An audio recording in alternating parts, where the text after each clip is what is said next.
प्रशासन की मनमानी नहीं चलेगी, पुलिस प्रशासन मुर्दाबाद, प्रशासन मुर्दाबाद, पुलिस सिंह हाजिर हो, सिंह हाजिर हो, सिंह हाजिर हो, सिंह हाजिर हो।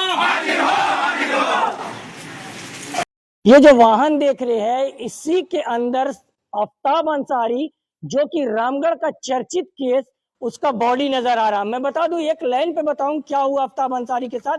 आफ्ताब अंसारी को यौन उत्पीड़न के मामले में रामगढ़ पुलिस अपने कस्टडी में लेती है, हिरासत में लेती है, लेकिन बताया जा रहा 23 तारीख के बाद बात है ये, 24 और 25 तारीख को उसका कोई खबर नहीं होता है। परिवार वाले पूछते भी रहते हैं लेकिन पता नहीं चलता आफ्ताब अंसारी कहाँ है। लेकिन जिस तरह से बताया जा रहा, जो वीडियो भी वायरल हुआ है, आफ्ताब अंसारी को भागते दिखाया गया। अब आप देख ले, पहला वाहन यहाँ पे देख ले, इसी के अंदर बॉडी, और बॉडी रिम्स के पोस्टमार्टम हाउस में क्यों है, आखिर वजह क्यों है यहाँ पे मैं बता दूं। वजह है मेडिकल बोर्ड के सामने पोस्टमार्टम होगा।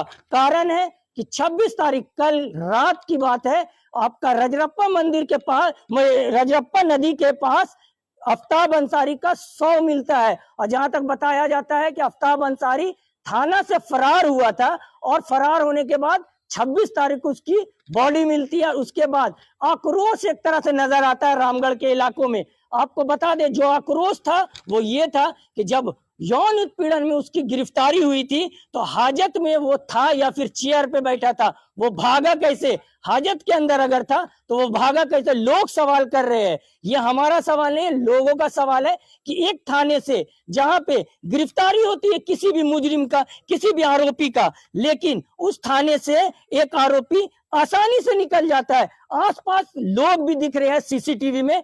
अगर वहां पे थाना पे पुलिस थी तो वहां पे क्यों नहीं पकड़ने के लिए दौड़ाए, और अगर वहां पे सन्नाटा था तो फिर थाना में क्या हो रहा था। आपको बता दें, लोगों का ये सब सवाल है। जब सीसीटीवी का वीडियो नजर आ रहा था तो 2-3 लोग आफ्ताब अंसारी के पास में खड़े नजर आ रहे थे, लेकिन किसी ने हस्तक्षेप नहीं किया, वो भागते हुए आफ्ताब अंसारी को। आप देखें यहाँ पे भीड़ और रामगढ़ के लोग हैं, और इनके चेहरे पे, इनके आंखों पे, इनके मुंह पे बस एक सवाल है, अगर आरोपी था तो सजा कौन देगा, कानून देगा।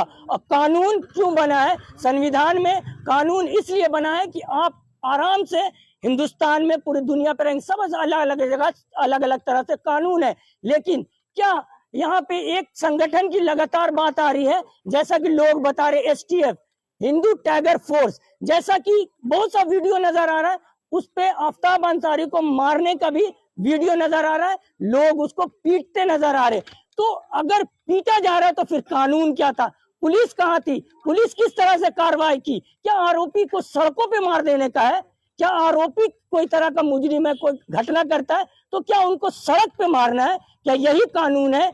अगर यही कानून है तो फिर एक तरह से कहा जाए कि वो जो लोग पीट रहे थे उनकी गिरफ्तारी क्यों नहीं। आफ्ताब अंसारी यौन उत्पीड़न का मामला में गिरफ्तार होता है, कानून सजा देती। अगर ये सच होता, जांच होता, जो भी सजा होती कानून देती। लेकिन जो लोग यहाँ हैं उनका चेहरा सिर्फ यही बता रहा है कि अगर आफ्ताब अंसारी आरोपी था तो कानून क्यों नहीं सजा दी, सजा कहाँ मिला। लोगों के मुंह पे यही सवाल है, आफ्ताब अंसारी के साथ क्या हुआ। अब जवाब तो जांच में मिलेगा, आफ्ताब अंसारी के साथ क्या हुआ।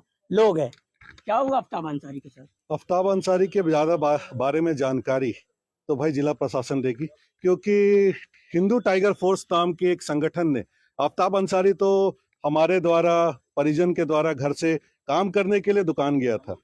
अब दुकान में कोई असामाजिक तत्व, कोई आतंकवादी जो हिंदू टाइगर फोर्स का बता करके दुकान में घुसकर मारते हैं, मारपीट करके थाने में उसको सुपुत्र करते हैं, और थाने में इसके बाद 3 दिन तक उसके थाने में कोई खबर नहीं मिलने के बाद अचानक रात में 8 बजे ये खबर मिलती है कि आफ्ताब अंसारी 24 तारीख को 11 बजे, 11 से 12 के बीच में थाने से फरार हो गया। थाना में कुछ बताया कैसे फरार हुआ। देखिए, थाना जो कहानी है, एक सीधा सीधी एक फिल्म का डायलॉग, क्या बोलते हैं, फिल्म का स्क्रिप्ट रचा गया है, जिसको रचने में बिल्कुल नाकामयाब रहे हैं। एक सिंपल सा चीज है कि आपके घर से यदि आपका बच्चा गायब होता है, ठीक है, तो आपके घर से यदि आपका बच्चा गायब होगा तो आप घर के गार्जियन है, तो आप अपने संबंधी, अपने रिश्तेदार को उसकी इंफॉर्मेशन देंगे। तो यदि वो बच्चा थाने से, वो लड़का थाने से गायब हुआ है, तो वो थाने का जो कप्तान है वो जिला के कप्तान को इसकी सूचना दिया कि नहीं दिया? ये सबसे बड़ा सवाल है। यदि सूचना दिया तो 24 से 26 तारीख तक जिला का कप्तान और जिला प्रशासन कहां थी? सबसे बड़ा सवाल कि भाई 24 से लेके 26 तारीख तक जिला प्रशासन और जिस थाने की ये घटना है उस थाने का जो कप्तान है वो क्या कर रहा था? कल बॉडी मिला, आप लोग बॉडी देखे, क्या लग रहा था? मतलब आम पब्लिक क्या लगा आपको? देखिए, बॉडी को देख करके जो प्रथम दृष्टिकोण से बॉडी तो पहला देखने लायक नहीं है, और बॉडी जो देख रहे हैं उसके अंतर्गत बॉडी का में सर का बाल नहीं है, और इन्होंने जो सीसीटीवी फुटेज जो आम पब्लिक को दिया है उसमें लड़के का पूरा बाल नजर आ रहा है, दाढ़ी नजर आ रहा है। वो सीसीटीवी फुटेज में मैं आपको दूंगा, और जो बॉडी मिल रही है आफ्ताब अंसारी ही है आप लोगों के। देखिए, वो तो फुटेज जो है, देखिए कोई भी वीडियो, कोई भी चीज जो है, जब तक फॉरेंसिक जांच नहीं होती किसी भी चीज का हम पुष्टि नहीं कर सकते कि वो आदमी है या नहीं है। वीडियो के अंदर वीडियो कुछ भी हो सकता है, वीडियो की कोई भी पुष्टि नहीं कर सकता जब तक वीडियो का फॉरेंसिक जांच ना हो। वो सीसीटीवी फुटेज है, सीसीटीवी फुटेज के अनुसार, उनके परिजनों को देखने के अनुसार, जो आफ्ताब ने उस समय कपड़ा पहना था उसी कलर का कपड़ा पहना है। देखने से वो व्यक्ति उसी टाइप का नजर आ रहा है, लेकिन सच्चाई की जांच, उस वीडियो की पुष्टि जो है फॉरेंसिक जांच ही कर सकती है। यौन उत्पीड़न का मामला में था, कहाँ काम कर रहे थे और घटना में क्या बताया, क्या किया उसने?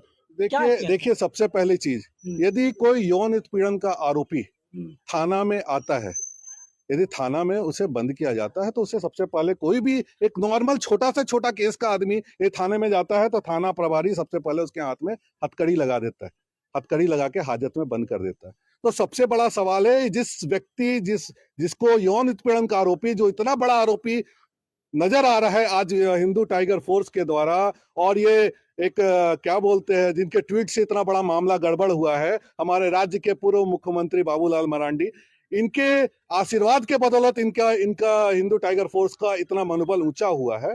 तो भाई वो जवाब देना कि भाई इतना बड़ा संगठन को आपका मनोबल कैसे मिला?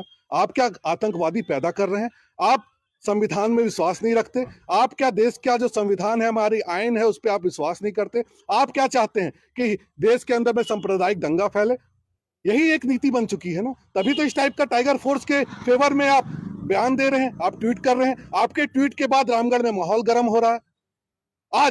आज ये घटना घटती है, ये घटना घटने के बाद एक आजसू के विधायक और बीजेपी के सांसद थाना का घेराव करते हैं। इससे क्या साबित होती है कि सारा का सारा हत्या के पीछे आजसू और बीजेपी का हाथ है? इससे तो यही साबित होती है ना, पुलिस किसी व्यक्ति को गिरफ्तार कर रही है जो इसमें नामजद अपराधी है, जो जिसपे परिजनों का शक है, जिसका सीसीटीवी फुटेज में है, जो लगातार परिजनों को और गवाह को प्रभावित करने का कोशिश कर रहा है। पुलिस अपना काम कर रही है, तो पुलिस पे दबाव बनाने के लिए वो विधायक और सांसद क्यों थाने में बैठा है, क्यों एक थाने का घेराव कर रहा है? ये सबसे बड़ा सवाल है, निशान है। क्या ये आतंकवादी संगठन उन्हीं का है? ये तो सीधा सीधी इनके इस रवैये से साबित हो रहा है कि आतंकवादी संगठन उन्हीं का है। उन्हीं के देखरेख में आतंकवादी संगठन जो टाइगर फोर्स नाम का चल रहा है, वो उन्हीं के द्वारा चल रहा है। तो आप लोगों का क्या मांग होगा?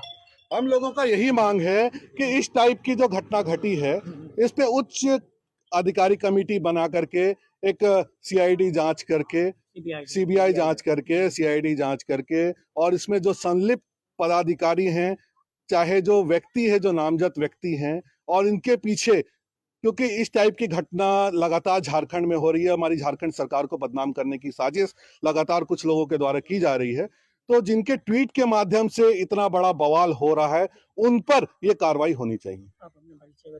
मैं तारिक अनवर हूँ, झारखंड प्रदेश कांग्रेस कमेटी में जवाहर बाल मंच का प्रदेश अध्यक्ष। चलिए, यहाँ तारिक अनवर जी मौजूद है। आप देखें, यहाँ पे दूर देख रहे होंगे, लाल शर्ट पहने हुए हैं, वो छोटे भाई हैं उनके, और लगातार उनको चक्कर आ रहा है। जहाँ तक बताए, आरोपी थे आफ्ताब अंसारी। पुलिस जांच करती, पुलिस उसका मामले को पूरा तह तक जाती, और अगर सिद्ध होता तो सजा मिलती आफ्ताब अंसारी को। लेकिन सजा के तौर पे मौत हुई है, लेकिन संदिग्ध अवस्था में है, बताया नहीं जा सकता उसके साथ क्या कुछ हुआ, या फिर खुद से जान उसने अपना दे दी, या फिर हत्या हुई है। इसको सवाल का एक तरह से कहा जाए, लोग एक तरह जवाब चाह रहे हैं। जिला प्रशासन पे भी लगातार कहा जाए कि सवाल किया जा रहा है कि हाजत से कैसे फरार हो गए आफ्ताब अंसारी। लगातार न्यूज मददगार जुल्म होने वाले लोगों के साथ खड़ी है। धर्म नहीं है। कोई भी धर्म के लोगों के साथ अगर जुल्म होता है, खड़ी है। अगर आरोपी है तो उसको सजा कानून देती, लेकिन अगर ये सजा कोई और आम आदमी लोगों ने दिया है तो अब पुलिस किस तरह से कार्रवाई करेगी वो भी आने वाले वक्त में बताया जाएगा। मेडिकल टीम के सामने होगा पोस्टमार्टम आफ्ताब अंसारी का, और जिस तरह से पोस्टमार्टम होने के बाद सारा कुछ खुल के निकलेगा। अब उसके बाद क्या कुछ नजर आता है वो भी न्यूज मददगार दिखाएगी, और जो सच होगा पूरी तरह से आपके सामने रखेगी। देखिए यहाँ पे भीड़, यहाँ रामगढ़ के सारे लोग यहाँ पे मौजूद है, चाहे वो कहीं से भी नजर आते हैं, जो भी हो, रामगढ़ के आसपास के लोग सारे लोग हैं। क्या कहेंगे? मैं ये बोलना चाहूँगा जब हम लोग ये आफ्ताब की बॉडी हम लोगों को जब मिली और हम ही गए थे बॉडी का शिनाख्त करने के लिए, बॉडी का हालात देख के यही लग रहा है सर वो सुसाइड नहीं है, मर्डर है। मर्डर इसलिए मांग है बता दीजिए। मांग यही है सर कि इसमें सरकार से यही आग्रह करता हूं कि इसमें सीबीआई जांच बैठाई जाए और अपराधियों को कड़ी से कड़ी सजा दी जाए। चलिए देखिए, सीबीआई जांच की मांग कर रहे हैं रामगढ़ के लोग। आप देखिए यहाँ पे पुलिस यहाँ पे मौजूद है, रजरप्पा से लेकर रामगढ़ तक सारे तरफ से।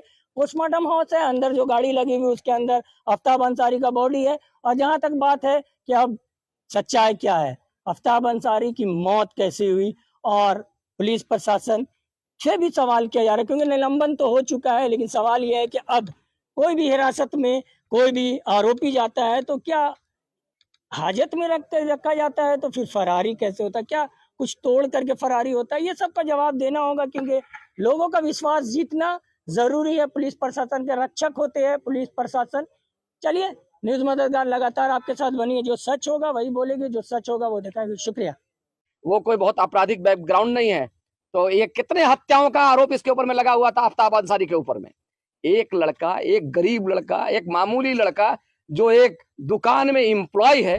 रामगढ़ से आफ्ताब अंसारी का बॉडी लाया गया रिम्स का पोस्टमार्टम हाउस। मेडिकल टीम के सामने हो रहा है पोस्टमार्टम। बॉडी के साथ रामगढ़ के कई लोग पहुंचे, साथ साथ कांग्रेस के भी कई लोग मौजूद नजर आए। यहाँ पे बताते चले, आफ्ताब अंसारी को रामगढ़ पुलिस ने यौन उत्पीड़न के मामले में गिरफ्तार किया था, लेकिन पुलिस के अनुसार वो फरार हो गया था। 26 तारीख को रात रजप्पा नदी के पास लाश मिली। क्या कहेंगे, क्या है ये? परिजन कह रहे हैं कि हत्या है, आप लोग पर आरोप लग रहा है कि आप लोग सेव कर रहे हैं। हम लोग पर क्या आरोप लग रहा है? आप लोग एक रेपिस्ट को बचा रहे हैं। किसको बता रहे हैं? ये बहुत ही दुर्भाग्यपूर्ण, बहुत अनफॉर्चुनेट, बहुत दुखदाई घटना है, और भारतीय जनता पार्टी के नेताओं ने संवेदनहीनता की पराकाष्ठा कर दी है। जो व्यक्ति मृतक जो है उस पर आरोप लगाया गया, आरोप की पुष्टि भी नहीं हुई है। मृतक भी शादीशुदा, आरोपी महिला भी शादीशुदा। किसी की भी बेटी बहन हो, उसका इज्जत होता है, उसका सम्मान है, उसको उसकी जांच होनी चाहिए थी, उस पर एप्रोप्रिएट एक्शन होना चाहिए था। और जो गंभीर आरोपी था उसको जो है थाना में कस्टडी में सुरक्षित रखा जाना चाहिए था, ऐसा नहीं हुआ। भारतीय जनता पार्टी के नेताओं ने इस पूरे मामले में, खास करके मैं नाम लेना चाहता हूं, बाबूलाल मरांडी और अभी मनीष जायसवाल, ये लोग जो आदतन अपराधी हैं वहां पर रामगढ़ जिले में, जिन्होंने एक स्वयंभू संगठन बना करके रखा हुआ है हिंदू टाइगर फोर्स करके, और उसको प्रोत्साहित करने का काम किया है। और अभी मैं उनका स्टेटमेंट सुन रहा था मनीष जायसवाल का, वो जो एक आदमी गिरफ्तार हुआ राजेश सिन्हा, उसको बोल रहे थे कि ये बड़े सभ्य नागरिक हैं। तो बड़ा दिलचस्प मामला है कि रामगढ़ में जो अलीमुद्दीन अंसारी का घटना हुआ था, जिसमें अलीमुद्दीन अंसारी का बहुचर्चित मामला मॉब लिंचिंग हुई, उसमें तो वहां तत्कालीन सांसद जयंत सिन्हा ने उनको बुला करके उनको सम्मानित करने का, गुलदस्ता और फूल देने का काम किया था। और उसी परंपरा को आगे बढ़ाते हुए मनीष जायसवाल जो है, उनसे हम कहना चाहेंगे कि आप उसको सभ्य नागरिक बता रहे हैं हिंदू टाइगर फोर्स के लोगों को, जो लोग कानून अपने हाथ में ले रहे हैं, तो आप उसको भारत रत्न का अनुशंसा करने का काम कीजिए। ये सारे एंटी सोशल एलिमेंट हैं, और इन्होंने जो संगठन बनाया उससे समाज विरोधी तत्व हैं ऐसे लोग, और रामगढ़ में और राज्य के अंदर में सामाजिक सद्भाव को बिगाड़ने का काम कर रहे हैं। और राज्य सरकार से मैं अनुरोध करता हूं कि वैसे राजनेता जिन लोगों ने समाज में विद्वेष घोलने का काम किया है, चाहे वो कितना ही कद कितना की बड़ा क्यों नहीं हो, उसको कॉग्निजेंस में लिया जाना चाहिए और एप्रोप्रिएट एक्शन उस पर होना चाहिए। अगर ये कहते हैं जो अभी जिस पर गिरफ्तारी हुई उसके बारे में उन्होंने वो कह रहे थे राजेश सिन्हा के बारे में, वो कोई बहुत आपराधिक बैकग्राउंड नहीं है, तो ये कितने हत्याओं का आरोप इसके ऊपर में लगा हुआ था आफ्ताब अंसारी के ऊपर में। एक लड़का, एक गरीब लड़का, एक मामूली लड़का जो एक दुकान में एम्प्लॉय है, ठीक है, एक आरोप लगा है, उसकी जांच होनी चाहिए और संपूर्ण जांच होनी चाहिए। इसके गर्भ में बहुत बड़ी कॉन्स्पिरेसी है। 1 महीना पहले भी उस लड़के के साथ में मारपीट हुआ, उससे पहले घटना के 4 दिन पहले 7-8 लोग दुकान में घुस करके मारपीट किए। इसमें ये पूरी श्रृंखला, पूरी क्रोनोलॉजी है जिसका जांच होनी चाहिए। और हम स्पष्टता के साथ कहना चाहते हैं, किसी भी आरोपी को डिफेंड करने के लिए हम लोग खड़ा नहीं है, लेकिन कानून जो अपने हाथ में लेगा उसके खिलाफ में पूरी मजबूती के साथ में खड़े रहेंगे और अंतिम दम तक उसके न्याय के लिए हम लोग लड़ने का काम करेंगे। इस राज्य के अंदर में हेमंत सोरेन के नेतृत्व में जो यूपीए की सरकार है, वो सरकार किसी भी कीमत पर कम्युनल हार्मोनी को खराब होने के लिए नहीं देगी।